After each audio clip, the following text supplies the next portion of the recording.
Shalom, Kahala Yahweh Bashem Yahushai, Bashem Kokodash. Double honors to my teachers, the apostles and elders of Great Millstone. Peace and mercy to the elect, who are the house of David reborn again in this generation.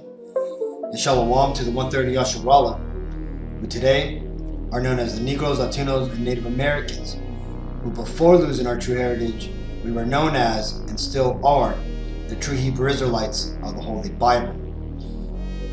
In today's lesson, we're going to talk about why the New Testament is written in Greek, and while some people just don't understand the reason that we spoke Greek during that time. But before we get into the lesson, let's read this scripture. This is Ecclesiasticus 3:24. For many are deceived by their own vain opinion, and an evil superstition hath overthrown their judgment. So, what got me on this subject is a discourse I had on Instagram the other day regarding this guy here called Follow TMH, right, which is short for the Most High, right? Now, this guy here made a post asking, was Paul a Moabite, right? And he's basically one of these bug out, Old Testament only Israelites who doesn't believe in the New Testament, though he's out here pushing the book of Jasher, pushing the book of Enoch, and all these other Greek era works.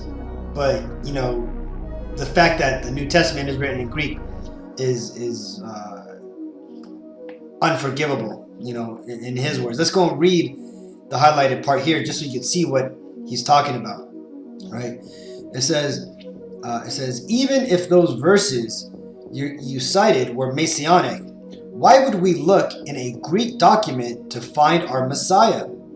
The Bible is English, but the Old Testament primary language was Hebrew, whereas the New Testament literally comes from Greek. All right, so that's pretty much the part I wanted to get from this, right? I had gone back and forth with him.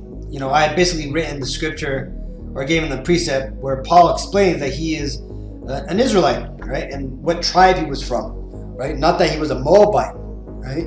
This guy, again, is just a bug out, right? And as you can see here, right, he wanted to share with me videos about, explaining some more of this, wayward doctrine, right? But again, this guy's a bug out, right? I already got it. And there's nothing this guy is going to be able to teach me that isn't already off, I could tell, right? Because when you get into his other posts, all it is a bunch of this Old Testament only propaganda. Now, one thing about this Old Testament only doctrine that is a plague amongst our people is that it comes from an old school learning of this truth. Okay, when you get into where this truth comes from, you have to first understand where it actually went through, right? And I made this chart to show you, Akim, where the school, or where's the path that this took place, right? I call it the holy procession of the high priest of Israel, right? And when you get into the beginning part of it, right, this starts off, or it starts off where slavery started, or ended, right? During the slave trade, there was a man named Gabriel Prosser, who then taught Nathan. You've heard about this guy, Nat Turner, and it goes on to William F. Cherry, then Frank Cherry, I think, or William Comley, excuse me, Frank Cherry, and then it goes to this man here called William Wentworth Arthur. Okay, he was the teacher at the Commandment Keepers, right? And he was the teacher of our, beloved high priest, Abba Bivens. Okay, now the thing is is that Abba Bivens separated from the commandment keepers. Okay? And the reason why he separated from the commandment keepers is because there was a revelation opened up until Abba Bivens that he was to go into the New Testament, and that also that the Latinos and the Native Americans were also Israelites. You see, the commandment keepers, what they actually were studying, it was not what the Bible was teaching, right? They were studying a form of watered down Judaism, basically the man-made religion of our enemies, right? Of those people who call themselves the Jews today, right? The Israelis, right? Who in truth, in their true biblical nationality, would be Edomites. Well, the commandment keepers, that's what they were learning, right? They also, held, I guess you call it conferences or what is it called? Where basically they would come together with so-called Jews to learn the ways of the Jewish people, right? And hence they were learning the ways of the heathen.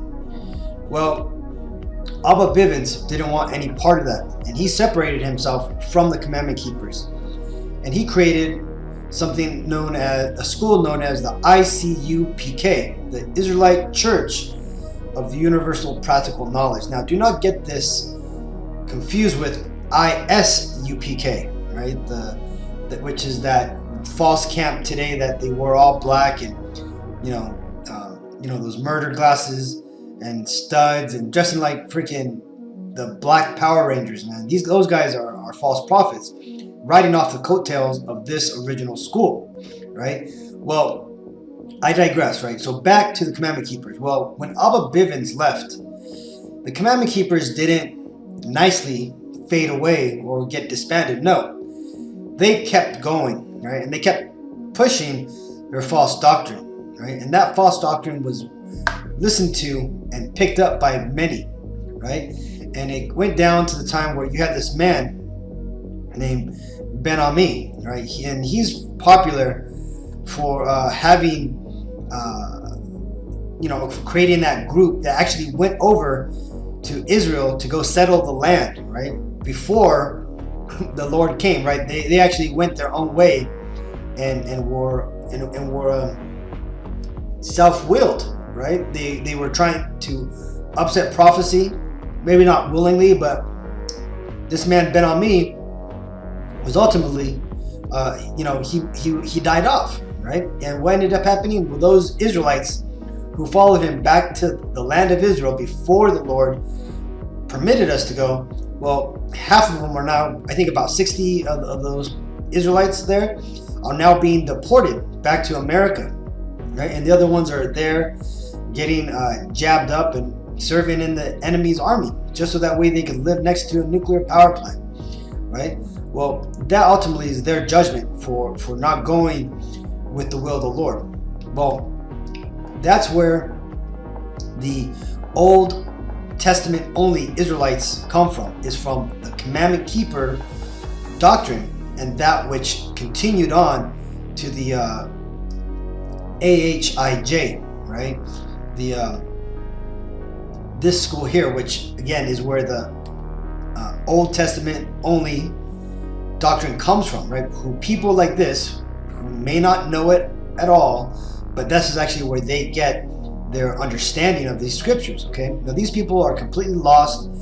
They have no understanding. They don't understand that without believing in the New Testament or Messiah, they have no ways to cleanse their sins. They think that they themselves are going to, be saved, by themselves because they believe in the Most High.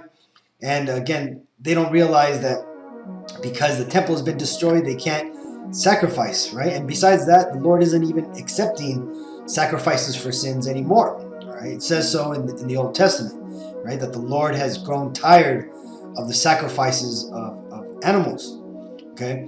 Now, the point being is that this guy here is a hypocrite, right? Not only is he off, citing books like the Book of Jasher, the Book of Enoch, which are proven to be from the Greek period, right?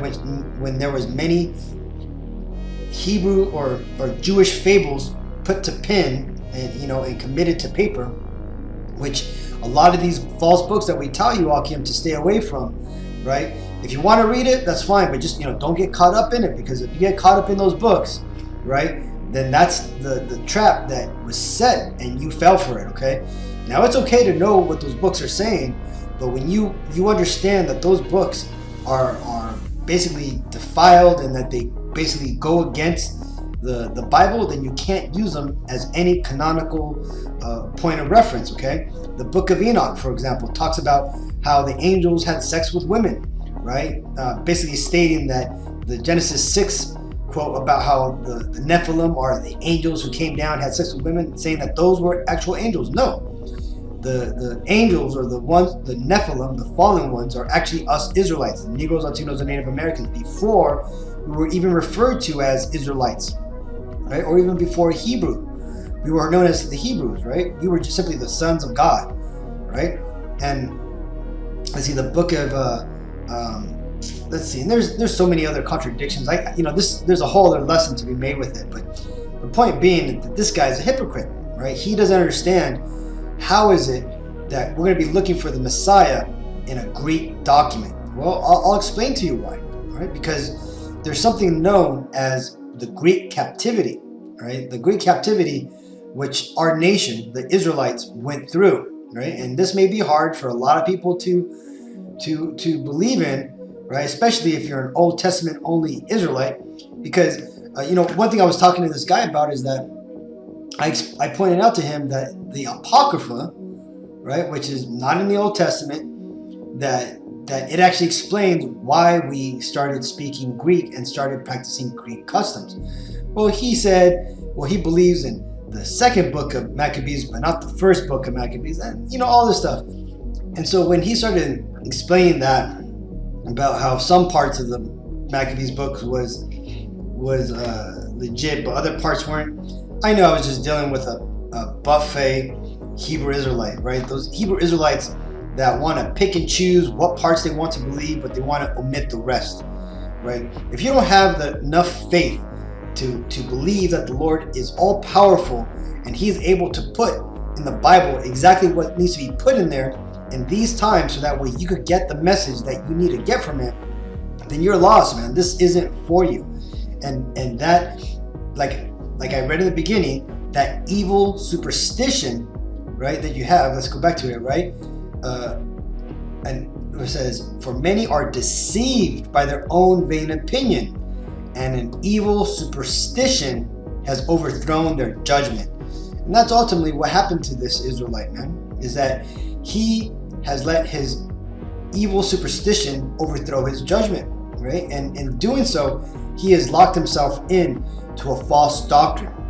And so much so that when the truth is presented to him, he cannot understand it at all, right? I gave him scriptures to show, to explain to him that a lot of prophecies written in the Old Testament were fulfilled in the New Testament, right? And what does he go on to do? He goes on to give a false argument about it, right? As if I was saying that the scriptures that I read were about so-called Jesus Christ, but they weren't. They were about John the Baptist, and I was simply trying to tell him that the coming of Elijah, right, before the great and horrible day had happened when he came as John the Baptist, right? But he wasn't trying to hear that, because that definitely destroyed his argument. Also, the Isaiah scripture talking about the coming of the Messiah, right? That the kingdom that the government would be upon his shoulders, right? He also did not address that, right? But again, the point being is that when you have lost Israelites like this, who just can't get it, then it isn't our job to try to persuade them or teach them the truth, man, right? You could try to throw some crumbs here and there way, but that's it. Chances are they're not gonna use it, or they're not gonna get it, and that's ultimately because the Lord did not give it to them. This is Matthew 13:10. And the disciples came and said unto him, Why speakest thou unto them in parables? He answered and said unto them, Because it is given unto you to know the mysteries of the kingdom of heaven, but unto them it is not given. For whosoever hath, to him shall be given, and he shall have more abundance. But whosoever hath not, from him shall be taken away even that he hath. Right? And that's ultimately what happened to this Israelite man. The little faith that he had, right, that he had to get into this truth, to look into what really was going on, right, ultimately it was taken away from him, man. So much so that he's now stuck in that Old Testament only doctrine, which ultimately is going to lead to his death. Right? Well, this video isn't about him or trying to convert that guy. Right? He's lost.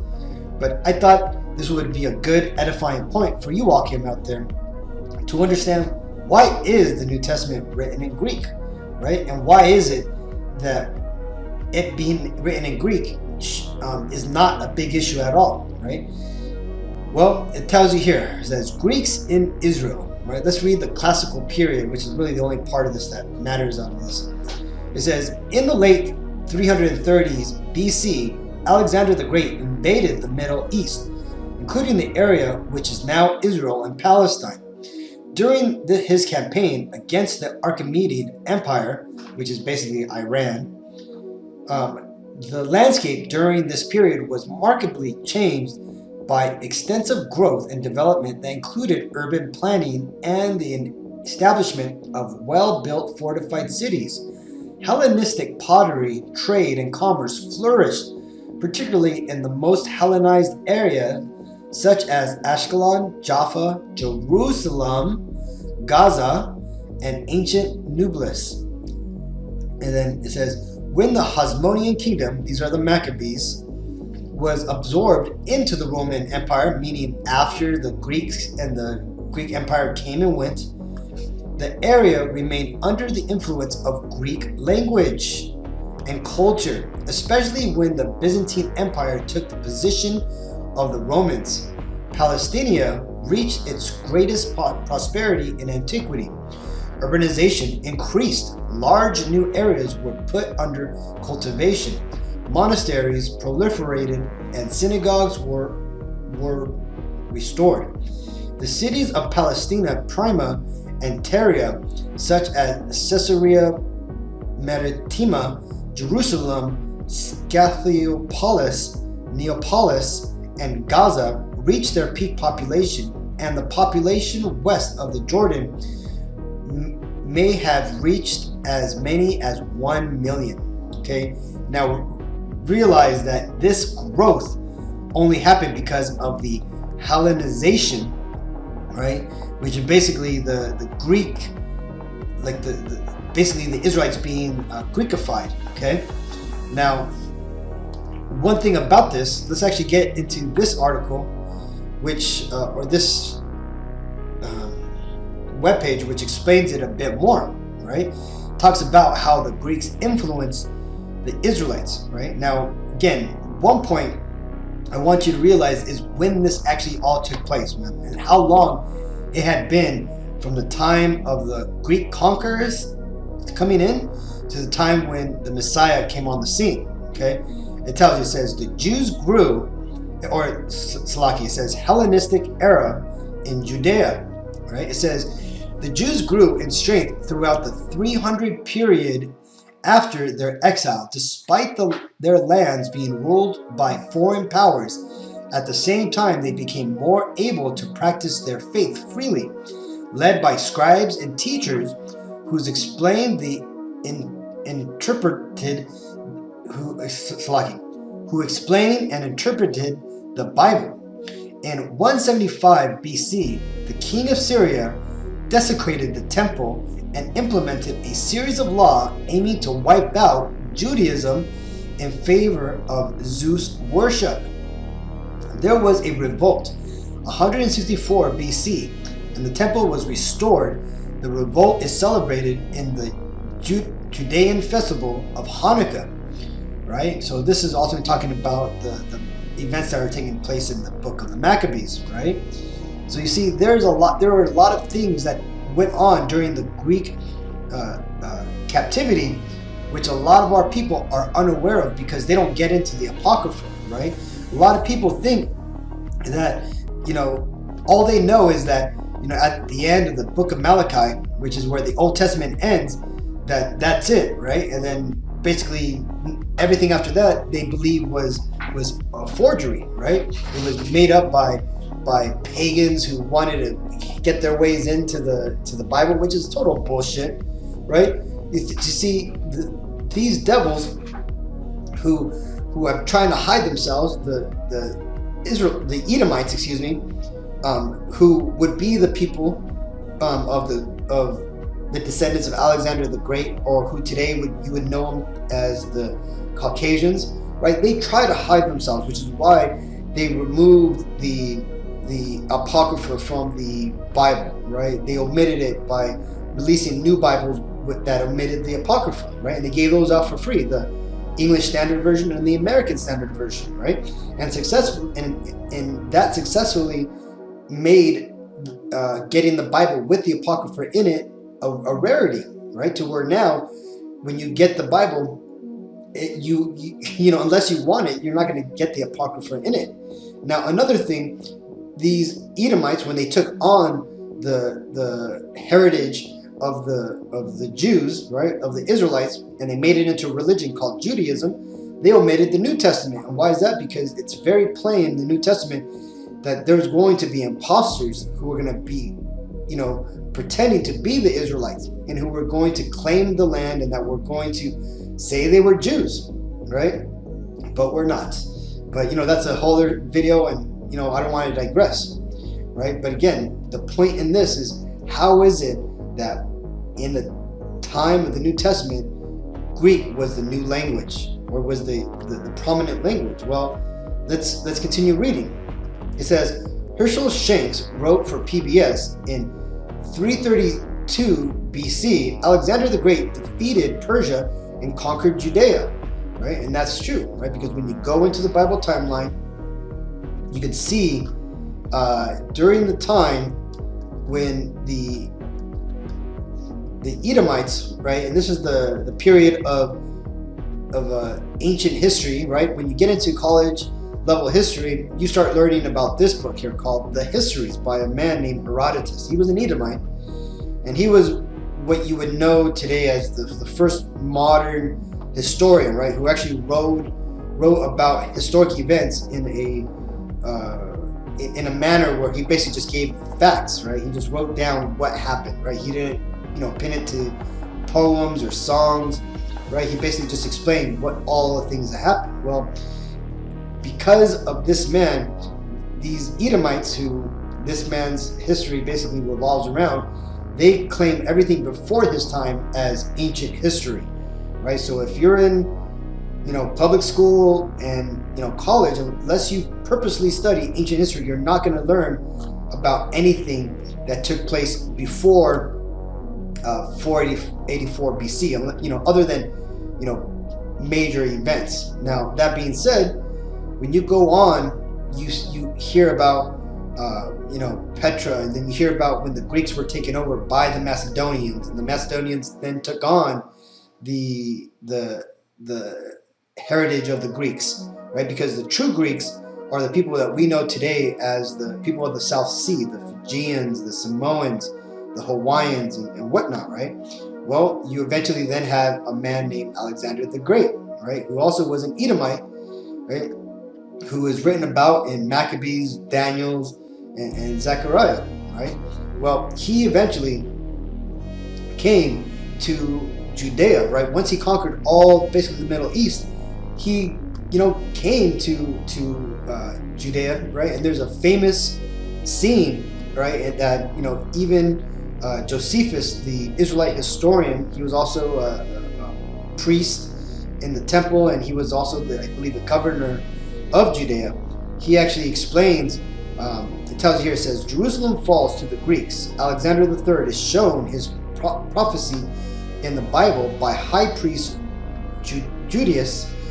This started the Hellenization of the Israelites, right? Because when Alexander had came to the temple, right, you had this high priest, come out to meet Alexander the Great, and and Alexander had seen this priest in a dream he had, and said that, and I believe the he said that the priest, or in his dream, that the priest showed him that he would, prevail, and hence he basically gave honor to our Lord Yahweh Bashem Yahshai.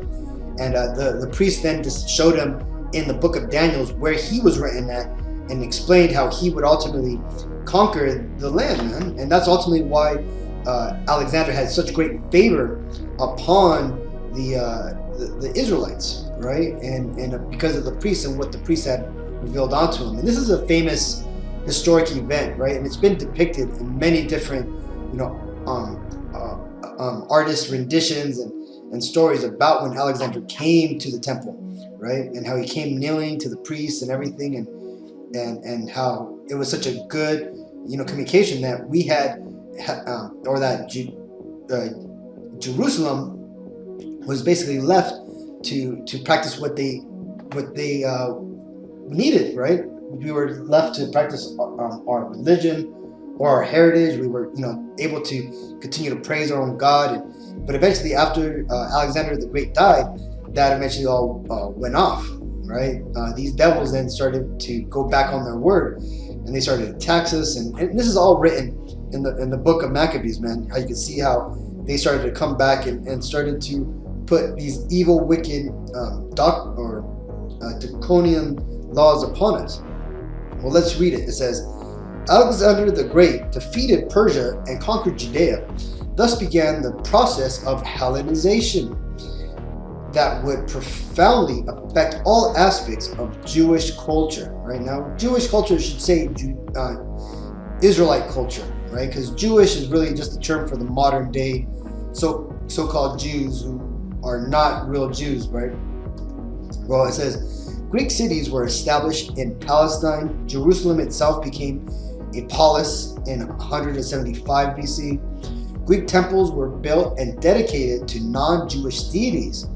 Greek was soon spoken throughout the Jewish world, along with the vernacular Aramaic and the increasingly less frequent Hebrew. Okay? Now, one thing I want you to start understanding about this is, when did this happen, right? This was 332 BC. Let's just say 333, right? Because that's what a lot of people say, is either 332 or 333. Well, from that time to 175, that's about 150 years, right? And by this time, 150 years, people started speaking from Hebrew, and they started speaking basically Greek. Okay. Now, I want you to think about something real quick. When did slavery start here in America? Right. Well, it tells you here that just on the top of the list, they say 1619, but really it goes back to the 1500s, right? Now, when you get into how long you Negro, Latino, and Native Americans have been here in America, right? Are you still speaking your native Swahili? Are you still speaking, Spanish? Are you speaking Quechua? No, man. You guys are all speaking English, right? There's only some of us that can still speak a second, language, man. I could barely speak Spanish, right? And a lot of the Southern Kingdom brothers, man, that's all they know is just basically English, man, right? So when you realize that for the most part, about 400 years, right? And even before this, man, let's go back to about, let's say, 1900s, right? 300 years, and even 1800s. What language were you guys mostly speaking, right? You Southern Kingdom Israelites, you so-called Negroes, you were speaking English. And why is that?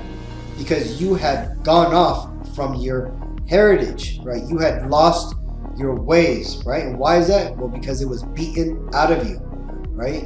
There was laws put by that kept you from practicing your ways. You were torn away from your families. And then when you get into the Northern Kingdom, the Latinos and the Native Americans, right?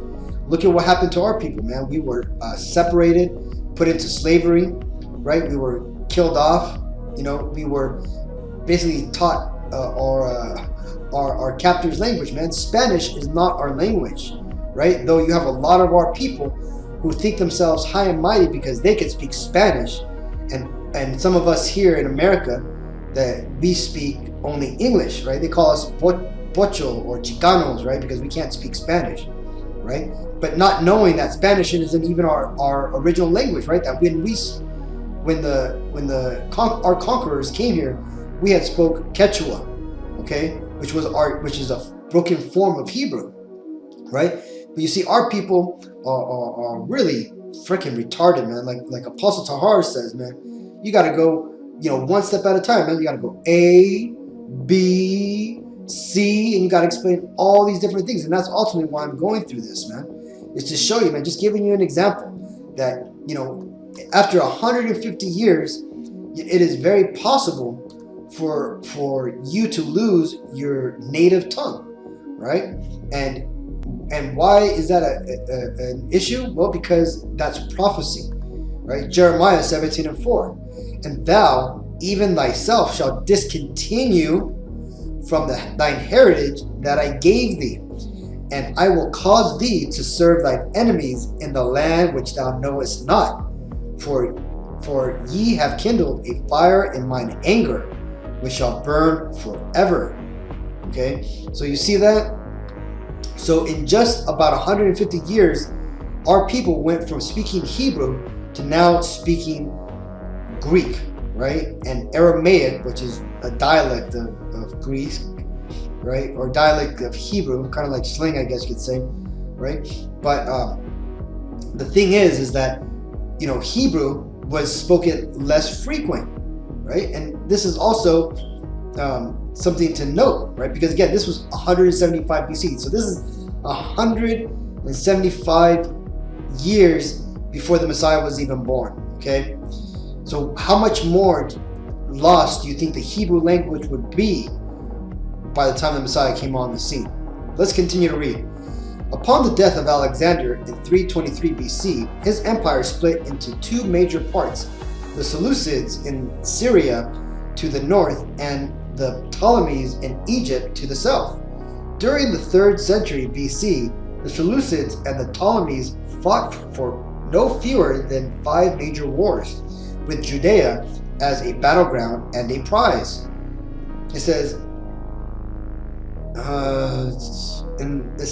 during this period, Judea, social tensions heightened between the Hellenizers, who introduced Greek ideas and customs, and those traditionally inclined Jews who opposed Greek influence, between the sophisticated cities and the conservative villages, between urban aristocrats and rural farmers, and between rich and poor.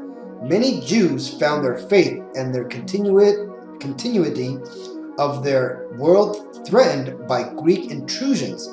The book of Ecclesiastes, with its theological skepticism and occasional praise of reckless hedonism, is an example of the profound effects this new culture had on traditional religious commitments, right? And here's just an example of some of the things which took place during the Hellenization of our people, man, right? And he's right, because when you read the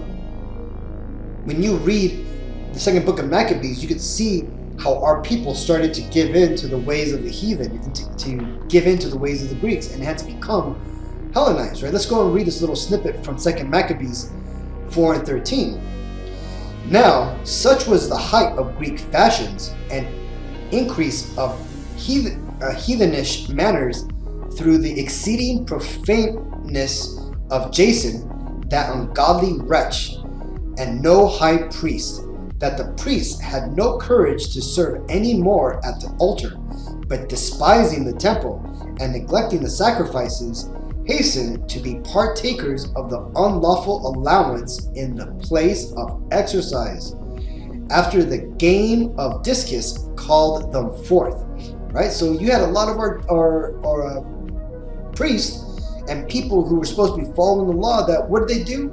Instead of following the commandments and doing their priestly duties, they were off at the gymnasiums, man, freaking throwing around disc and doing the things that the Greeks wanted them to do, right? Just so that way they could be seen as like the Greeks, right? It says, verse 15, not setting by the honors of their fathers, but likely the glory of the Grecians best of all. By reason thereof sore calamities came upon them, for they had them to be their enemies and avengers, whose customs they followed so earnestly, and upon them they desired to be like in all things. You see that? So our peoples, fell over to the Greek ways, and so much so that it was fashionable, right? It was considered the height of society to be like the Greeks, right? We wanted to be like these other people. We didn't want to be what the Lord had commanded us to be, to stay in our own customs, right? That was seen as old-fashioned, as barbaric, right? Because we wanted to, as they would say, right, keep up with the Joneses, right? And the thing is those people of our people who did keep up with the Greeks and took on their ways, they were given benefits, right? And you see it today, man. You see all the Israelites, the Negro, Latino, and Native Americans who sell out to the American way, who have become, sellouts to our people, right? But they do it for that purse, for that money, for that fame within this kingdom, right? It's the same exact way as it, now as it was back in these times. Verse 17, for it is not a light thing to do wickedly against the laws of God, but the time following shall declare these things. And that's right, because you see right now, the Lord is making it even harder to be with the Lord and be with the system, right? Because before, this whole truth started to break forth, right? Back in the 60s, 70s, man, you could easily be an American, but you could, proclaim to be, God's people and doing God's will. But now, man, the way that the Lord has set the society up to be adversely, against Him, you cannot stand with this society and this government and be with the Bible, man. Plain and they are adverse to each other, and that's the way the Lord wants it. And why is that? Well, because the parable of the wheat and the tares. Right now, the Lord is separating the wheat from the tares and the goats from the sheep, right? He's putting everybody in their place, so that way when He comes back, He knows who to destroy, and and those to be saved are going to be separated into a place of safety. Okay, so this right here is an example of what that article had just written about, man. How our people went away from our heritage. But again, not only did I explain how that's prophecy that we would lose our heritage, but in here, the scripture, it tells you how a lot of our people did that willingly. And that's pretty much it, Aki.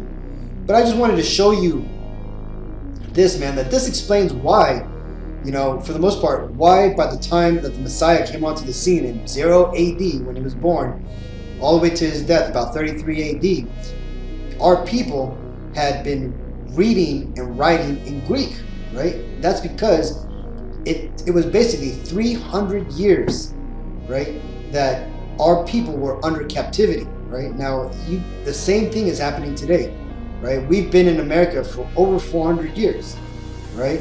And we now read and write English, right? So it's the same thing, man. Like if you were to write some sort of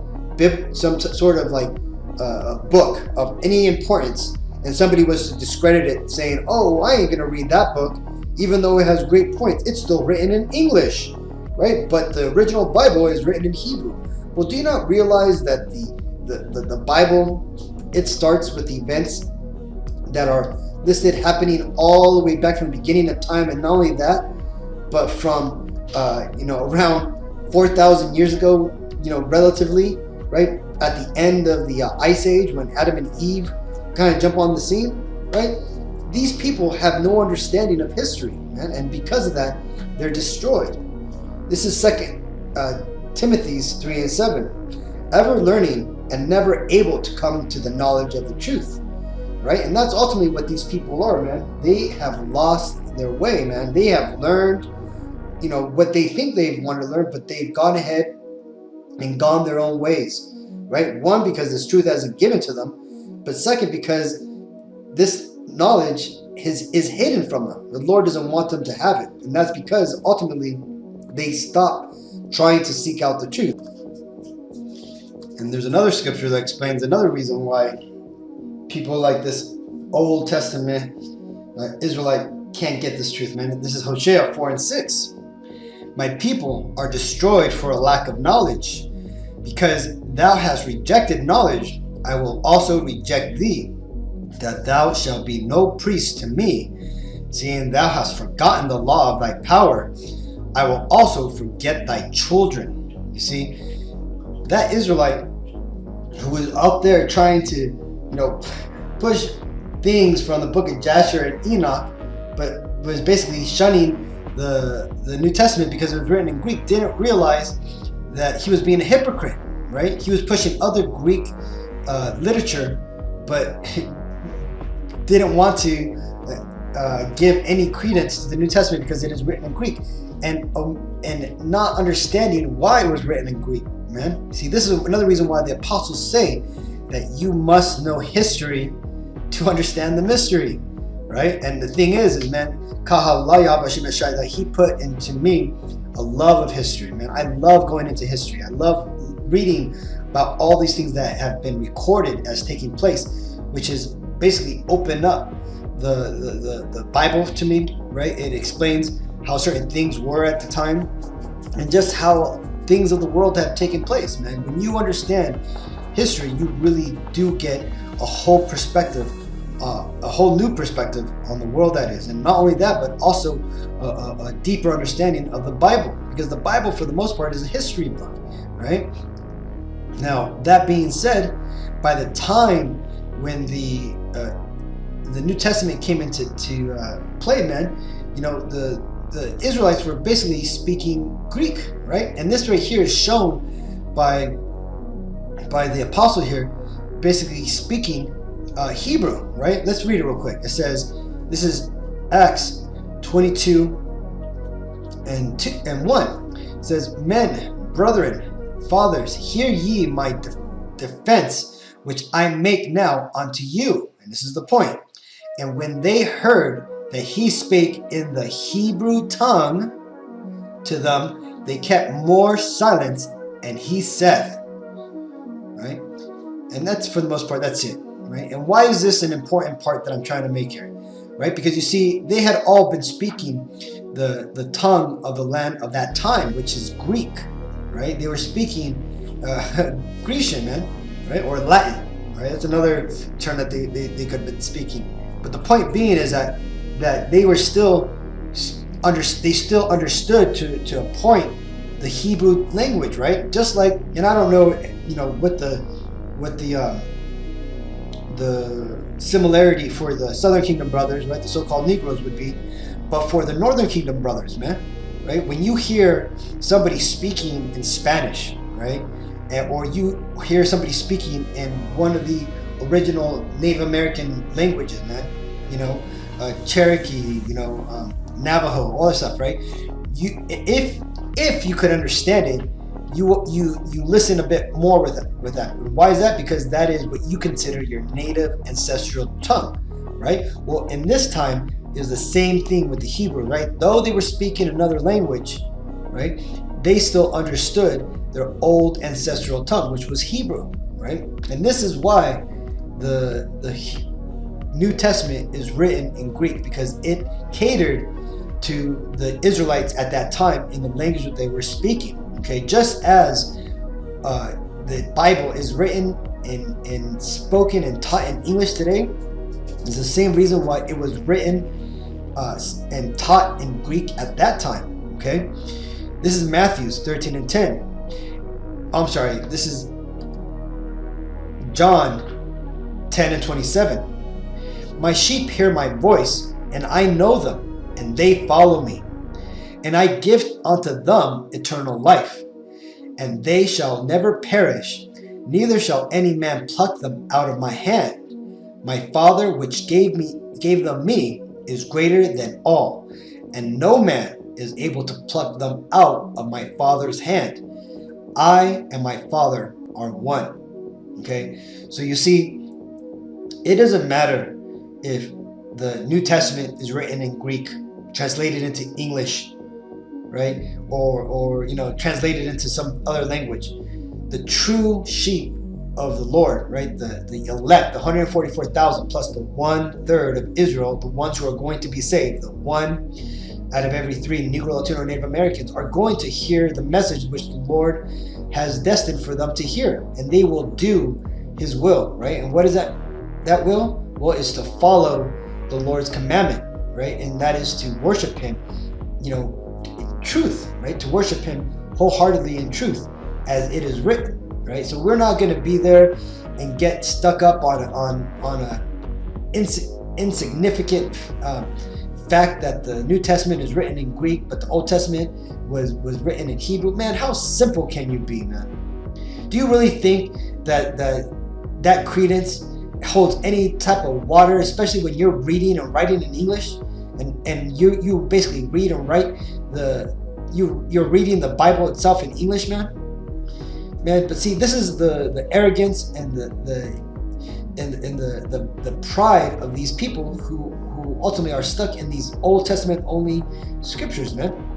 But this is ultimately why the Lord's going to destroy them, man. So, Slaki, this lesson's gone a little bit longer, Akim, but I just wanted to touch upon that and go over some historic facts of why the New Testament was written in Greek. Okay, so hopefully this video was edifying. Until the next time, I want to give all praises to Yahweh, Ba'Shem Yahushai, Ba'Shem Ruach Kodash, double honors my teachers, the apostles, and elders, the great millstone. Peace and mercy to the elect. Shalom.